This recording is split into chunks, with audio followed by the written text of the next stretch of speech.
So it looked like the globalists have not given up on their American dream, which is to see America destroyed. Prior to the Democrats running the narrative of Project 2025, there was a such thing called Agenda 2030 that's still in effect, where you had Klaus Schwab come out and say, you will own nothing and be happy. And I'm sure that that didn't apply to he or his billion and millionaire friends. It only applied to the useless eaters, the working class, the peasants that they like to refer us as. Who would want to go through their entire lives making payments forever, never being able to own anything? And now the people that weren't working, that were able to sit at home and collect benefits from the government, are getting a real taste of what it is to depend on a system that can snatch the rug off and under you at any time with the government being shut down.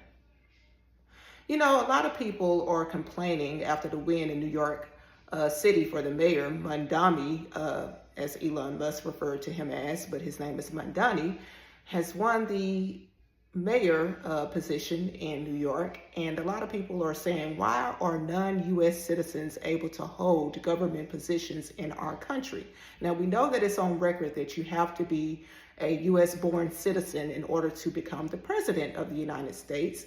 Although you did have Barry Soetoro, aka Barack Obama, on videotape saying that he was the first U.S. sitting president from Kenya.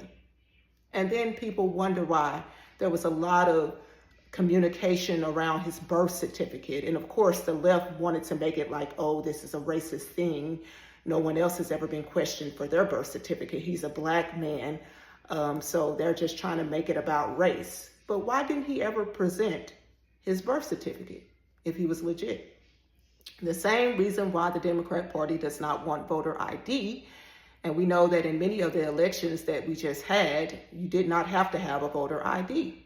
They left the border wide open, allowing millions of illegal citizens to flood in. And it has already been founded that they've allowed them to vote in our elections. So why wouldn't they want voter ID? And then at the same time claim that there is no voter fraud? Make it make sense. But I know one thing, just like that movie Troy, that had the high walls around the city and the enemy couldn't break down their walls. So what they did was they infiltrated it from within, called the Trojan horse, where they had their enemies hidden inside of a horse. And when the city went to sleep, they came out of the horse and set the city on fire and overthrew it. And that seemingly is what's happening in the United States right now, where you had the previous administration who left the border wide open, allowing millions upon millions of illegal citizens to come in and flood our system. The best way to destroy something is to infiltrate it from within.